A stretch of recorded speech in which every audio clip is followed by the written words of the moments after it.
happy to have you all here.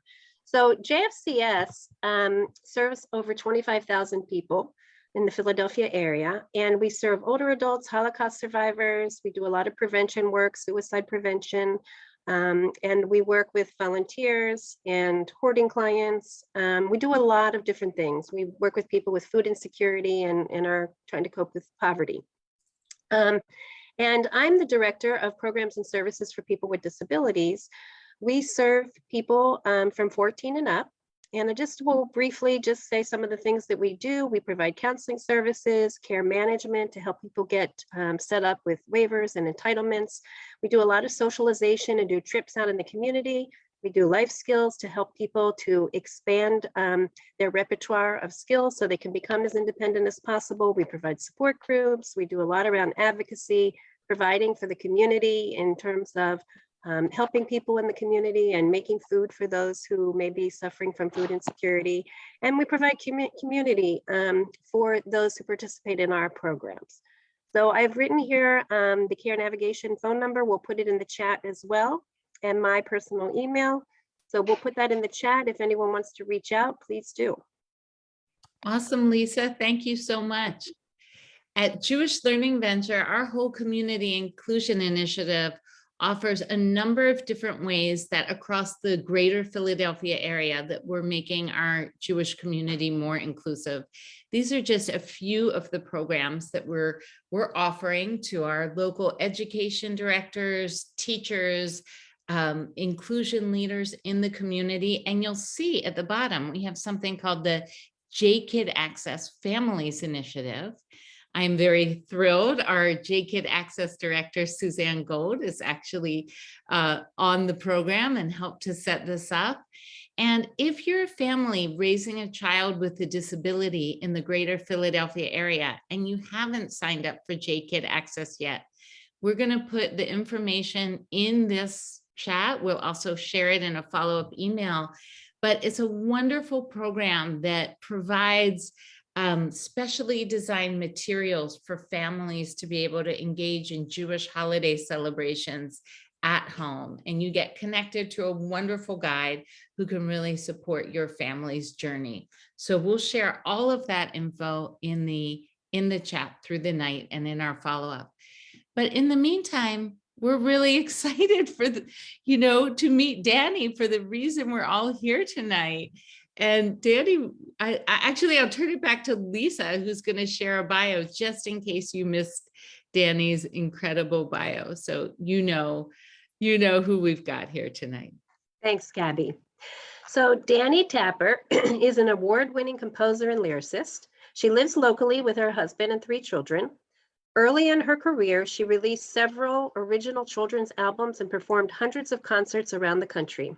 Most recently, Dani has focused on musical theater, composing 2 original musicals, Class Reunion and Brilliant, which we're going to be able to see some clips from tonight. And if you haven't watched Brilliant already, by the way, you will be able to see it for another week, just so people know.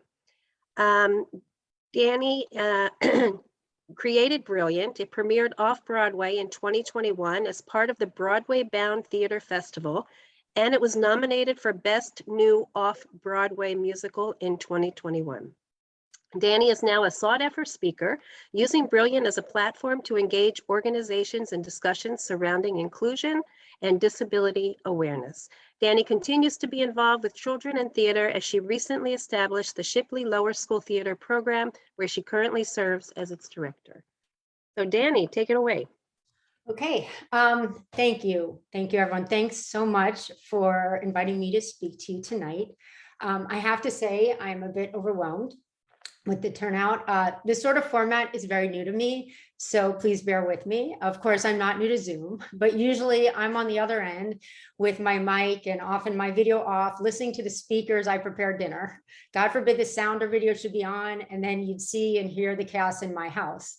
Even now with 2 teenagers at home who are plenty capable of taking care of themselves, I'm hiding in the corner of my bedroom with many doors shut, trying to keep them at bay.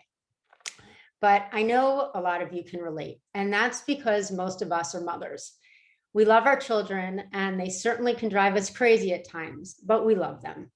But not only are we mothers, but we're parents of children who have needed more from us than probably we ever knew we had to give. I'm assuming that's what brought many of you here tonight. I'm sure we share similar stories, a bond, so to speak, of living in a house with unbelievable challenges, challenges that many of our other mom friends could never comprehend.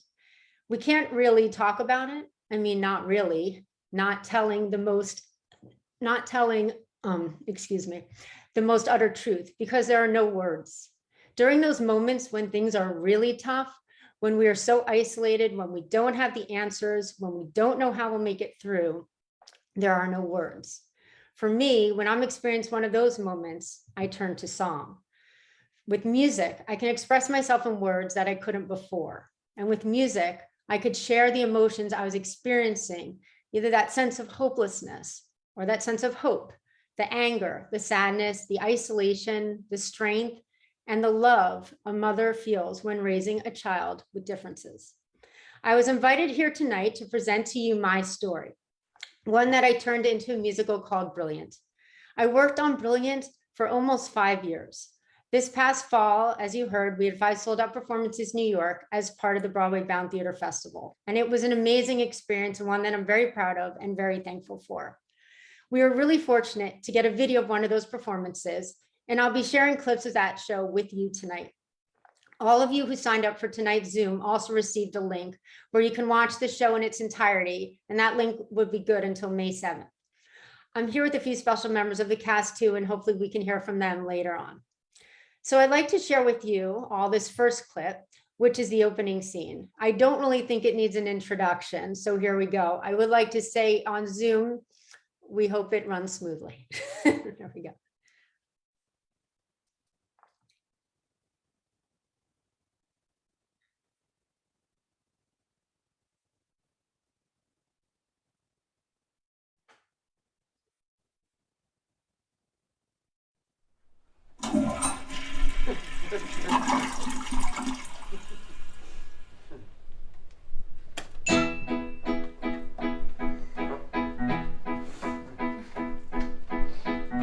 Just me and the stick. Just sitting here waiting and waiting Just me and the stick. to see if we're procreating. Why does the time always go so damn slow? When there's something you really, really want to know, I feel sick. Waiting for this stick. Just me and the stick. Why is it so complicated? Just me and the stick. Technology's overrated. I can't even pee without soaking my hand. Whoever invented this sure was a man, no, a dick. Just me and the stick. You think I'd be cool. This isn't my first time. We have our precious little girl, as hard as mine. Still, I'm more nervous than before. There's something that's missing. I can't help from wishing that I may finally feel that joy when they tell me it's a boy.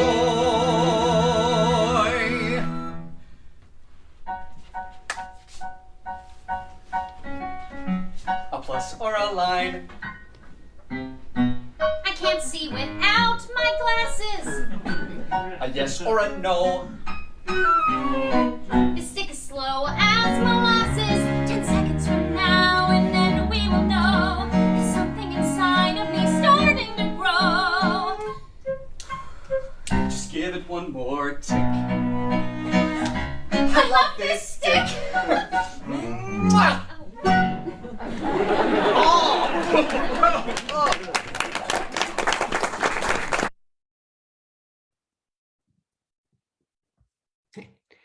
So I'm glad it worked. I'm sure that most of you can relate to what we just saw.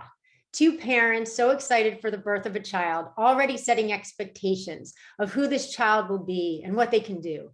And for many of us, our children do grow up exceeding all of our expectations. And we're in awe that we created such incredible individuals. I know that's how it was with my first child. She was good at so many things. Making friends came so easily to her. Every teacher loved her. Of course, I assumed it was all of my terrific parenting. I mean, what else could it be? And then I had my second child, my son. And yes, I love him just as much, and he's incredible in different ways. But with him, it wasn't so easy. In fact, it was so incredibly hard at times.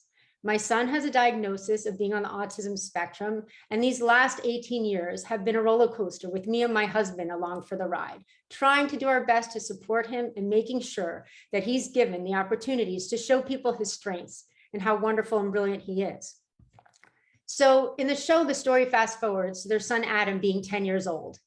Here's the deal with musical theater. I had 90 minutes to tell this story. God knows I had more than 90 minutes worth to tell. When you think about it, it gives you even a greater appreciation for Les Mis, doesn't it? I mean, how did they get all of that in 150 minutes? They can do it because they're incredible writers. Me, I'm nowhere in that league. But still, I have to decide, what is the most important part of my story? What were the most pivotal moments in our lives? Over the 5 years, this story has changed so many times. And actually, the story changed because the circumstances in our lives changed. When I started writing the show, my son was 12 and a half. Now he's 18. Over the years, I've rewritten the show to include different moments each time, trying to find the ones that most people can relate to and ones that will have the most impact. For the first 3.5 years during the show's development, the boy in our story, Adam, didn't speak. Not because he couldn't, because I wasn't sure what a 10-year-old would say. I wasn't sure what I wanted his voice to be. But during one of our more recent readings, I did give him a scene where he was struggling and he was singing, and the audience really connected with that. And I realized how important it was for us to hear Adam. So in this version, we hear Adam quite often, both as a 10-year-old and then as a struggling 15-year-old. In this next clip I'm about to show you, Adam is struggling in school. This is a newer scene, and I'm very glad we included it. I think the biggest struggle for us over the years has been with schools. Finding my son the right school, getting him the support he needs at that school. It's relentless, as most of you know. My son has been through 12 different schools, so I feel you. Anyway, here's the scene, which again is pretty self-explanatory.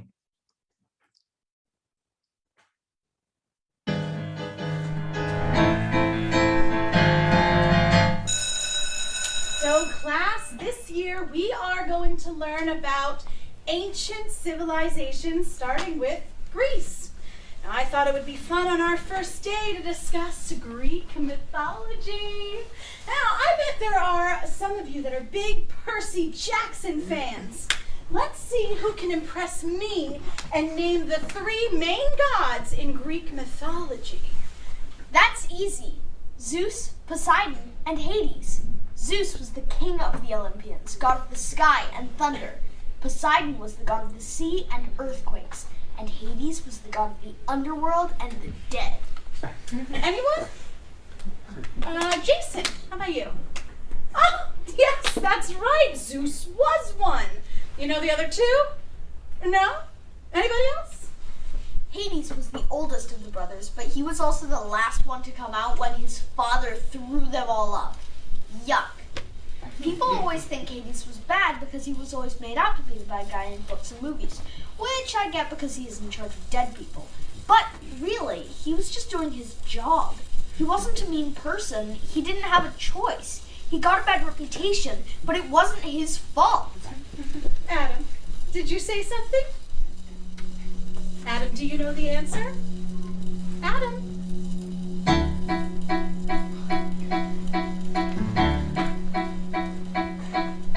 Of course I know the answer. I've read every Percy Jackson book 3 times and I spent hours researching everything that I could find because something that I like to learn about. And when I like to learn about something, I just can't shut it out. So I'll go on my computer and I'll study it for days. And I'll read a lot of books and I'll find a lot of ways so I can get the information that I need to know it all. If you ask me, there's not much I can recall. But the lights, they make an awful sound, buzzing in my ears, and it's all around. And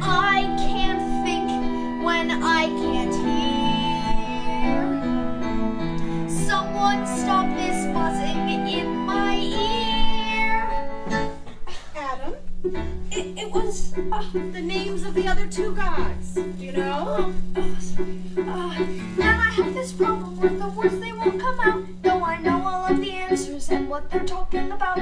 But I stutter and I stammer and my brain it won't slow down. And I look at everybody and they're all starting to frown. And then someone starts to smile, maybe they think this is fun. Watching me choke on my words, they'll probably think I'm dumb. So I start to lose my focus and the room it starts to spin. There's just so much going on, it's so hard to take it in. And I'm starting to get angry, cause it all makes me so mad. I'm getting so frustrated, mostly I am sad. Cause they don't know there's good in me. They see what they want to see. They'd be happier if I would be far away, all alone, underground like Hades.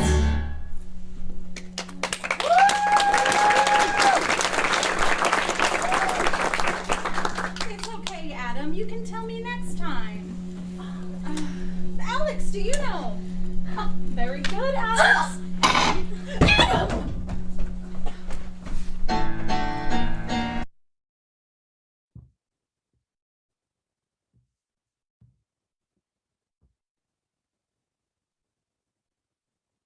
Okay, thank you. So I found out Brilliant was accepted into the festival in March of 2020. I don't need to explain to you all what came next. But honestly, the festival being postponed a year was a blessing because it allowed me to develop the show even further, now with the help of more professional writers who worked on the festival. But at the same time, another fortunate thing that came out of that early COVID period was that my older daughter came home from college. She's also very involved in theater, and I asked her if she would work with me on the show. I knew she would have good ideas. I told her the feedback from the festival was that I needed higher stakes. That's what makes any story better, higher stakes. But what would our higher stakes be? I didn't want to just go make someone sick or something like that. My daughter said, show how we had to send him away. Well, that was a pretty high stake for us. When you have lost control and your child needs more help than you know how to provide and you are totally lost, so you have to send them away, for a parent, that's a pretty high stake. But I said to my daughter, but he's only 10. We didn't send him away at 10. So age him, she said, get another boy to play him older. This sounded crazy to me. How could we do that? The boys wouldn't look alike. One child on a set would be hard, but two, are there child labor laws I don't know about? I had to sit with all this a little, but I knew this was the story that needed to be told. This was something no one talks about. This was something I had never seen on stage, but this was important to me for people to learn this happens. And when it does, it's not because the parents love their child any less, and it's not because the child is some terrible monster. As parents, we're all just trying to do the right thing. Here's a part of a scene when the family has to make that awful decision. Another thing to note before I show this clip, something that I know that affects all of us during trying times is the damage it can do to the husband and wife relationship. There were earlier versions of this show when that was the real focus, and the high stakes was that the parents would separate. I've been fortunate that hasn't happened to us, but I can assure you that there have been times when it got close. It took years to learn how to be on the same team when it came to parenting my son and to parenting all of my children. So in this clip, you'll see that dynamic play out as well. Okay. Hey, can I go to the high school next year? What?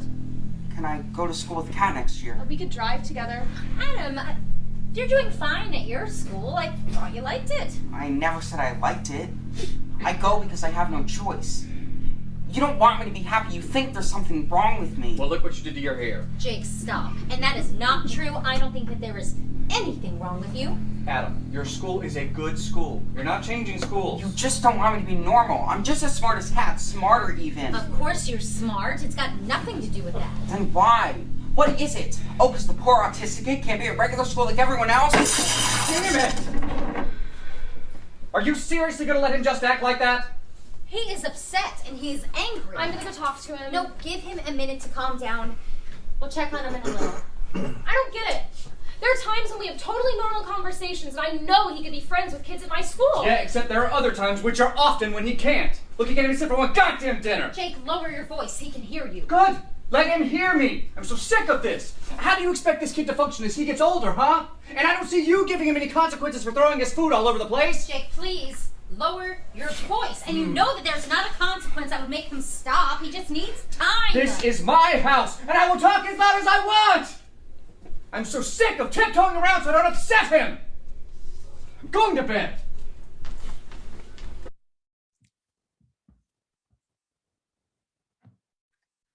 Okay, so I didn't show the rest of that scene because I have to leave something for you to watch if and when you watch the show, but it does get very emotional. A writer friend of mine asked me the other day, what was your main reason for writing this show? I gave her my typical answer, which was, it was meant for all the mothers out there who love their children and are trying to do the best they can to support them. I want these women to know that they are not alone. But then she said, are you sure you didn't write it for your son? And I stopped and I thought, and I started to understand what she was asking. As much as I know, I was taking a big chance putting this story out there for the world to see and exposing my family. I was still willing to do it because I want my son to know how hard I tried to be there for him and how much I love him. That is why in the most recent part of the show, Adam is given the opportunity to express his feelings using almost the exact words that I heard from my son during a phone call this past summer. He said, I'm always messing up. I don't want to always mess up. I need to know you'll be there for me no matter what. I need to know that it's okay to be just who I am. I need to be able to trust you. I added that sentiment to the show, along with a few other scenes showing Adam's strengths, his kindness, and his intelligence. These are things that I wish that so many of the schools that shut their doors on him and wouldn't include him could have seen. But as his mother, I felt it was so important for him to know that I see them and that to me, he will always be brilliant. And I'm actually going to show you that scene now, the one where the boy Adam confronts his mother.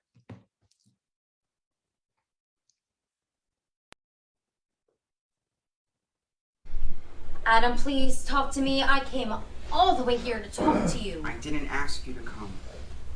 I know you didn't, but I'm here. So please, tell me why you didn't get on the plane. Because at home, I'm a failure. What? You're not a failure. I never do things right. I don't do school right. I don't do home right. Even my own family had to send me away. No, Adam, we talked about this. This was supposed to help. It's what they told us to do. Who's they? Your therapist, your teachers, your dad. Look, you know you had things to work on. And the night before you left, you threw your food at dinner, you pushed Dad, you hit Kat with a book. I know you didn't mean to do those things, but you did them. I'm allowed to get angry. All kids get angry. Or am I not allowed to get upset? Of course you're allowed to get upset. Well, it doesn't seem that way because you sent me away. And now how do I know you won't do it again? I can't trust you. Of course you can trust me. No, I can't. You're gonna have to try. I'm your mother. Well, you're not doing a very good job. I'm doing the best I can. Well, it's not good enough. If you knew what you were doing, you wouldn't have had to send me away. Adam, I can't fix everything for you. I've always tried my best to support you. How are you supporting me? I put a roof over your head and clothes and food to eat, and I take you to the doctor when you're sick. I talk to your teachers when you need help. You have to do all those things because you're my mother. No, I don't have to do any of those things. But of course I'll do them for you.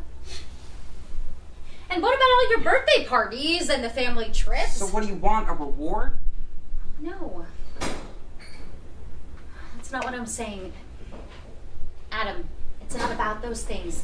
I would do anything for you. I love you. What does that even mean, you love me? It means that when you're sad, I'm sad. And when you're hurt, I hurt. It means that I would do anything to make things easier for you. You don't even try. I'm always trying to make things better for you. But you can't. Make things better.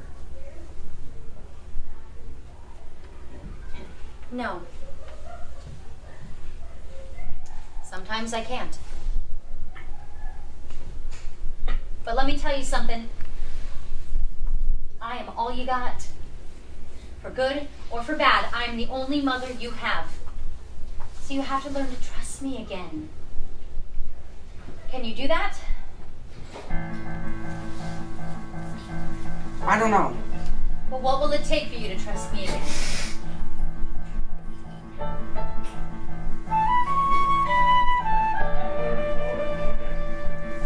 I need to know you hear me. I need to know you care. I need to know if I mess up, you'll still always be there.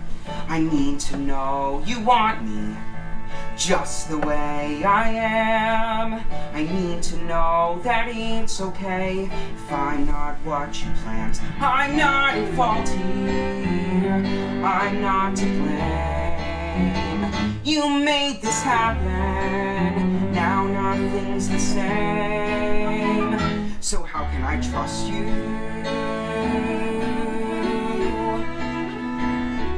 How can I trust you?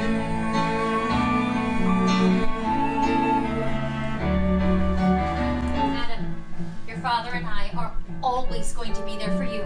No matter how hard things get, we will get through them together, I promise. Adam, look at me. I need to know you hear me. Adam, I need to know you care. Adam, I need to know if I mess up, you'll still always be there. Adam, I need to know you want me Adam, just the way I am. I need to know that it's okay if I'm not what you planned. I know I've made mistakes. No, I'm not perfect. I tried to do what felt right in my heart. And now we have no choice but to move forward and find a brand new start. And you have to trust To know you hear me. You have to trust To know you hear me. You have to trust To know you hear me. You have to trust me.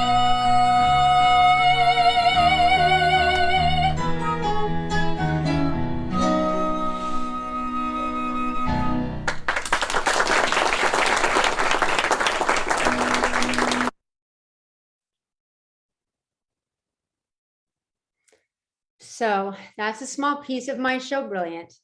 And it means so much to me that I was able to share this with you tonight. As much as I know my story is so different from everyone else's story, I do believe as parents, we share so many of the same emotions. I want to thank Jewish Family and Children's Services and Jewish Learning Ventures for giving me this platform to share my story and to spread the word about Brilliant. Hopefully, it will provide some comfort to other parents out there as they realize they're not alone. So thank you, guys. Thank you, Dani. If you want to give Dani a boom round of applause, it's just so inspiring, Dani. We have some questions for you and for your performers. And we also are going to invite folks to share questions in the chat. Hopefully we'll have some time for all the questions. So Lisa, I'll hand it over to you. First question. Well, I just wanted to mention that we have some of the actors with us. So we have Kimberly, and please excuse me if I mispronounce your names. Kimberly Weinsek, who played Sarah. We have Asher EJ, who played the young Adam. And we have Hayden Bursey, who played the older Adam. So we would love for you to ask questions in the chat. People who are on Facebook can send them in. And since we're such a small enough forum, I believe you can, if you'd like, you can unmute yourselves if you want to ask the question instead of writing it in the chat. Whatever is more comfortable for you. So let's see. Lisa, I think to get us started, Dani, you talked a little bit about your daughter working with you on the show. Just kick it off by hearing, as you said, you shared a lot of vulnerability, your family's story, in order to get this out there. I understand I'm a mom of a son on the autism spectrum who has multiple disabilities, who away at school, and what a challenge decision that is for any family. And so I'm just curious if you can share how this process has been for your whole family, for your daughter, for your son. Okay. So, and it's funny, I actually have 2 daughters, and my little one's not in it. She's represented by one line and one song that I know I wrote for her, so I know she's there.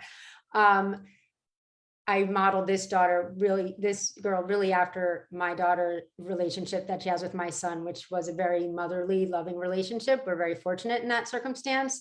So my daughter being in musical theater, when she did live in the house, when she was in high school, I would play her songs, and just, it was really just a fun thing for us to share. When she did come back in college and she really wanted some real say on this story, it almost was a little hard, because then she felt a lot of ownership, to this story, which I totally understand. And she did have some, really great ideas. But then, and if I questioned her ideas, but what was weird was when she came to see the show, and I'm trying to think if she was at one of the reading, because a reading is we did concerts of the show, we did presentations. She had been to those and was fine with it. When she saw this version of the show, which was a lot more emotional, I know some people are writing in the chat, they'd been to some of the earlier concerts, which were, I think of them as quite a bit lighter, because, we touch on much heavier subjects in this newest version. It really was hard for my daughter, to be honest.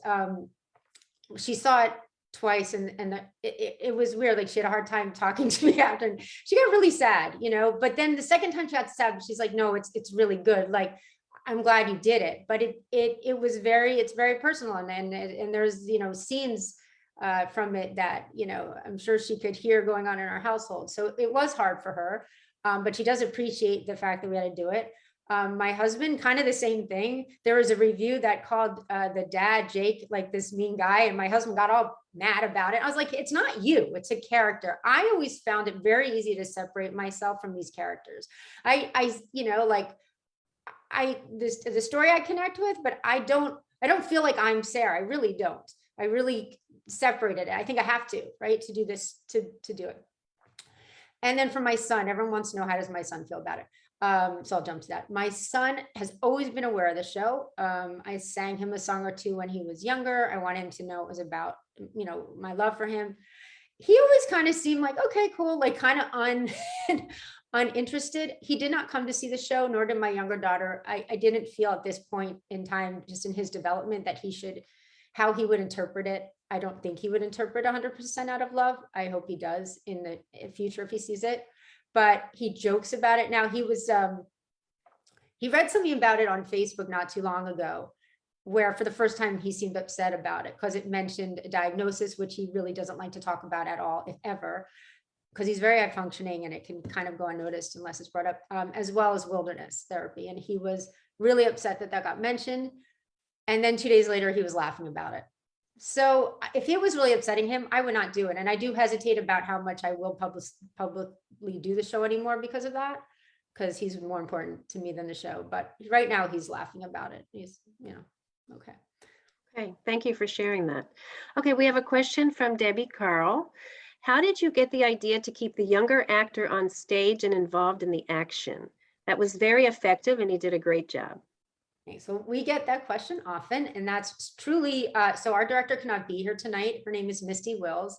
That was totally her idea. When she brought it up, the director really brings a lot of things when we start working on it that change the show or add to the show.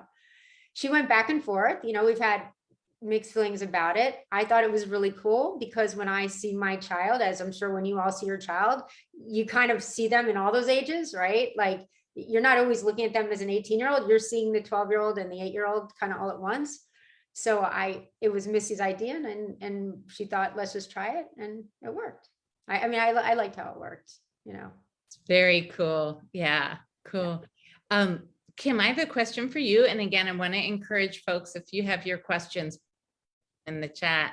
But Kim, you worked on the development of this show over a 5-year period, which is a huge, time period in any of our lives. And we learned that you became a mother point in that process. And I'm just wondering how becoming a mother impacted the way you view the role and played this.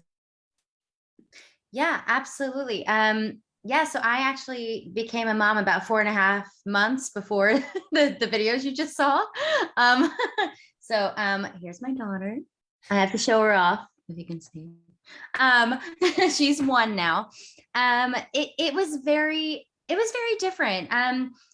I have experience with ASD. My little brother, who's 15 years younger than me, is on the spectrum, also very high functioning. So I always felt like I could connect to that, to the fact, because, originally Adam didn't have a diagnosis. We just it was kind of vague. But I always kind of felt connected to it because, just some of the patterns felt so, familiar to me. But I think like I said, he's 15 years younger. So I always sort of was that aunt/mom more than a big sister to him. So I have that protective part anyway. The advocacy was not very hard for me to tap into. But after having a daughter, you just realize, or having a child, you just realize how much you will just do absolutely anything for that child. I mean, anything at all. And I had mentioned previously that I think it also made me connect more with Kat, with the daughter in the show too, because I could see myself in her as the sister to my real life brother, but also I could feel some of that pain for her being torn between, and how sometimes a child who is more neurotypical might get a little bit pushed aside sometimes because the other child needs more attention. So, it just really does hit pretty differently. But ultimately, I think I was able to take kind of both experiences as being a brand new mom and an older sister and kind of put that together. If does that answer your question? I don't know if I just answered your question at all. You answered it very articulately. Thank you. Thank you.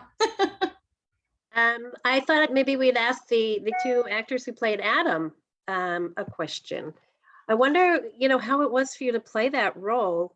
Had you ever played anything like that before? And, how was it for you? Why don't we start with Hayden? Yeah, sure. So I've never experienced this type of character on stage that I've played or really seen before on stage. So it was cool to play that. I had to do a lot of research and a lot of just discussion with Dani and Misty, our director, just to find who Adam was, and also just bounce off of how other characters in the show would react to what I would say, and how I would have to play that in not a mockery way, but in a very realistic way, and how to showcase that on stage. Yeah. I always thought Hayden did a great job of, God, I mean, so many people, like my mom's like, oh my God, he's like your son. His mannerisms, he was able to just, I don't know, I don't know how to explain it, but he just picked up just these nice, subtle mannerisms that just added to the character. I felt, and to react in ways like sometimes not reacting when normally we would all react in a way, and vice versa, overreacting in ways sometimes when we wouldn't all react, which I think is kind of, so I'm sorry, Asher, how about you? So this was actually my first ever theater production. Yeah. And so to have it be something that sent a positive message to audiences and showed audiences like something that connected with them was really special, because I had done very little acting, and what I had done was like advertising for toothpaste. So this was a really big step and really special for me to be able to connect with audiences in that way. Yeah. Asher, we would never have known that. You're super polished, and the whole cast is amazing. And speaking of casting, Dani, Ayala asked 2 questions I want to get to in the chat. first, she just asked us a straightforward one. How old was your son when he was diagnosed? But second, she also asked, did you help with the casting? Sure. So good questions. So it's very interesting. So my son wasn't diagnosed till he was 13.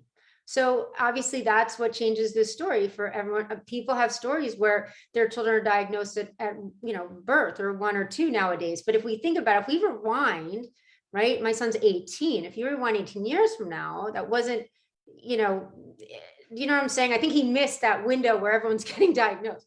So, and he's high functioning. So he wasn't diagnosed till 12 or 13. So a lot of times when people first saw the shows, like, this doesn't make sense. I'm like, it does. This is some people's story. This was my story. This is how I knew how to tell this story. So that's why the story is what it is. Regarding casting, yes, I love casting. If I could go and be a casting director in another life, I think it's super fun. I can't tell you, the kids, Kim had been with me from the beginning, but she had moved to Florida. So, we had casting calls in New York to try to replace her, find a new Sarah. It was very, very hard because to me, she had become Sarah. And when we couldn't find one, I called her. I said, please fly up here with your newborn baby and live in New York for 3 weeks. And she did. We got very lucky. So that was very special because she knew the character. Regarding the boys, I can't tell you how professional children actors are. They came in ridiculously prepared, all these kids. But there was something, if you guys could see Hayden up close, there's something in that boy's eyes that you're like, okay, you're like, it's really amazing. And he just had a way about him that just was so naturally what we're looking for. And he's extremely talented. He's actually in a professional show up in Hartford right now. I just saw him in Lost in Yonkers. So he's a professional working actor. He's great. And with Asher, I mean, same thing. I wanted a kid he was just a kid, right? Like, Asher's a fantastic actor. And for a kid who never did musical theater, we heard him, he can sing, he can pull it off. But I didn't want anyone too overly polished, because he's a kid who's funny. I was like, he's a messy boy at 10 years old. And Asher, just played that off very well. And I will say, to his credit, as he was talking before, how he learned to do the character. I mean, Missy and I sat with him for a while, and if I would hear Asher like maybe overreact or get too excited about something, like, look what I did, I'm like, no, he wouldn't. This child wouldn't react that way. We need to monotone it down. We need to tone it down. So Asher had to learn how to kind of like really find the right acting style for this child. What we saw was in his mind. So he could be excited for that scene, because that scene was going on in his mind. It wasn't going on with other people, if you know what I mean. So I hope that answers that. Well, I think that both of you just pulled off the role amazingly. It was really. We both had brown hair, which was like amazing. And Asher looks extremely like the girl we had. So like, then we just started getting lucky. Like, that was just luck, Well, it all just came together so beautifully. Okay, we have a couple hands up. Let's go to Maxine and then Rochelle. Well, first of all, I thought the show was excellent. Thank you. I thought the whole cast did such a great job. And Dani, you touched on so many different parts, not only with your family, but I would suggest that every teacher see this show, because I, as a preschool teacher, saw kids who had issues. Most of my kids did not, but in the 30-some years that I taught preschool, I did come across kids who had problems. And even for the parents, how the parents react, and even for a psychologist who at one point told me that I was a bad parent. And so I think sometimes when people give advice, they don't really see the whole picture. They only see that child, Asher, in the classroom, sitting there with his head in his lap, and then turns around and spouts out all this wonderful information. I just think that you really touched on so many great ideas in this one show that it really needs to be expanded, or your production needs to go out, even if it's just on Zoom, because I think it would help so many different people. Well, thank you very much. I mean, it means a lot. Even if it affects one person, it means a lot to me. So thank you. And honestly, I don't have future plans for anything right now. I had to sit with this for a while. It took a lot out. I thought I'm still in this kind of hiatus break, but some temples and organizations did reach out to me for Jewish Disabilities and Awareness Month, which was February. So I was able to do some Zoom things. And I think I will try to start maybe approaching schools for the next year. If anyone on here though does have, any, I would love to speak to you on how to just kind of keep getting it out there. Because right now it's kind of this grassroots kind of thing that someone finds out about it and then I'm happy to present it. Dani, we'll all be helping you get the word out there for sure.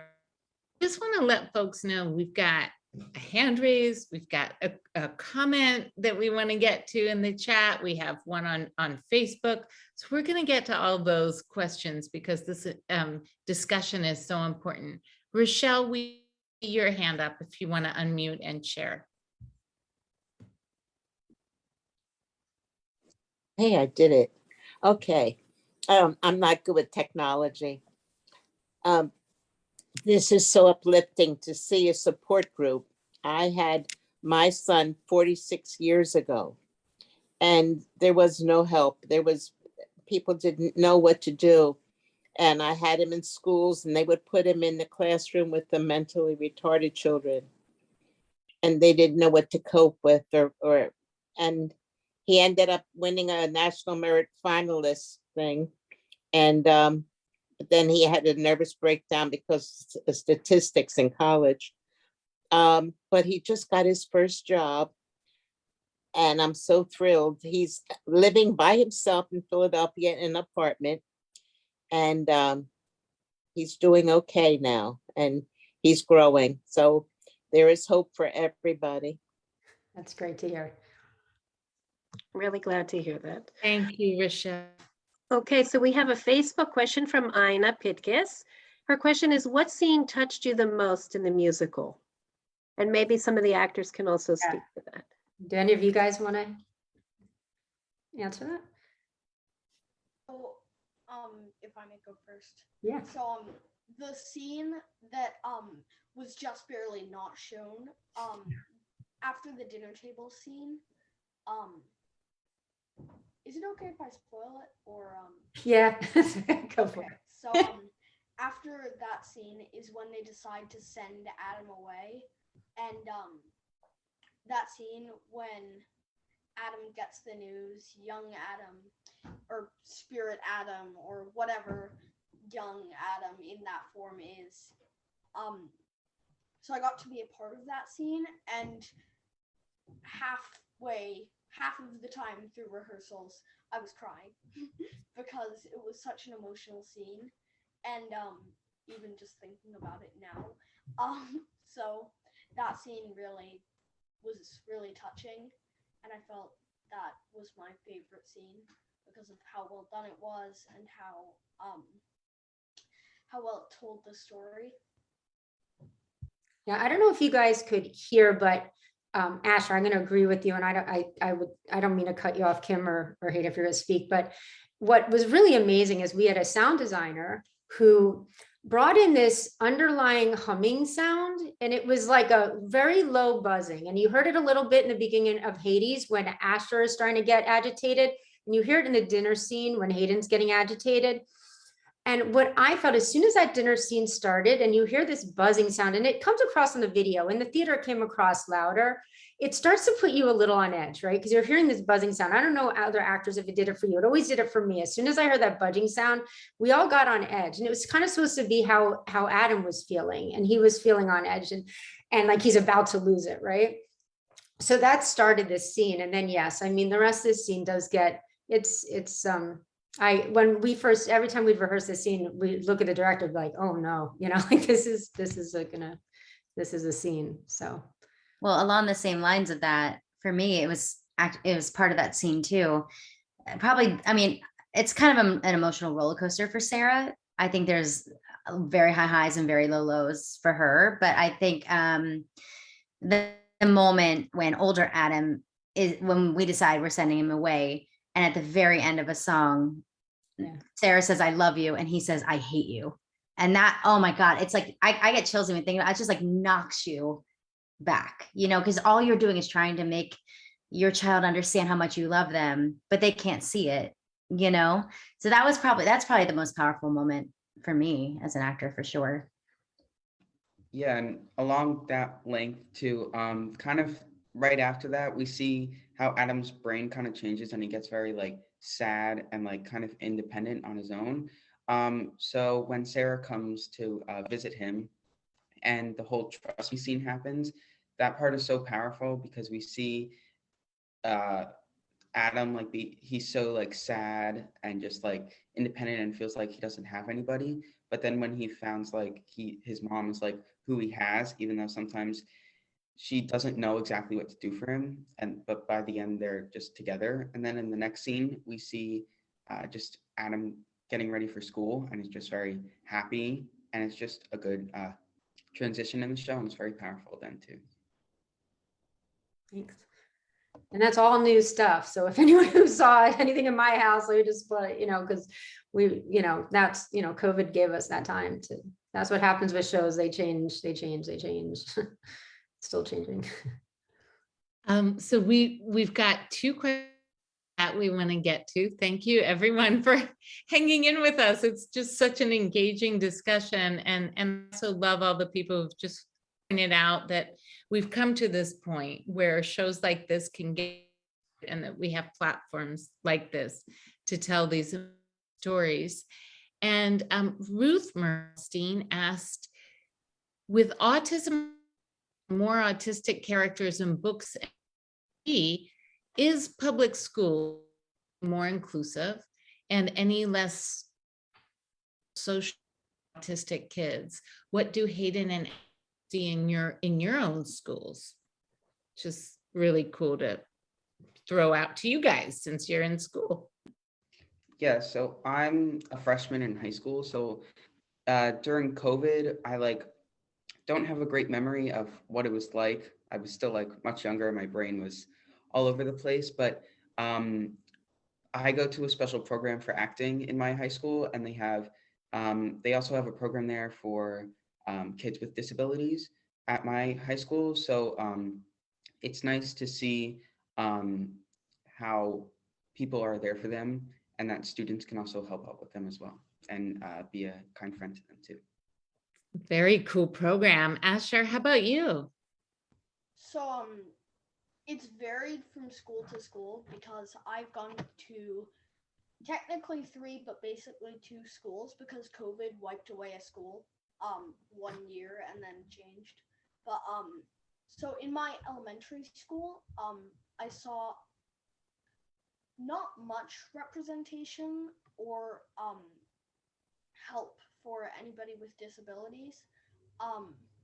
But as I went to high school, I saw more and more representation, more and more help, more and more inclusion.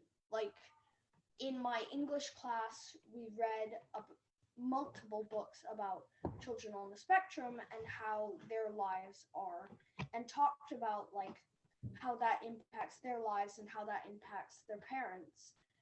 And then in, I think it was a class we call seminar, we watched the movie Wonder and talked about both how the parents deal with it and how the kind of forgotten sister deals with it.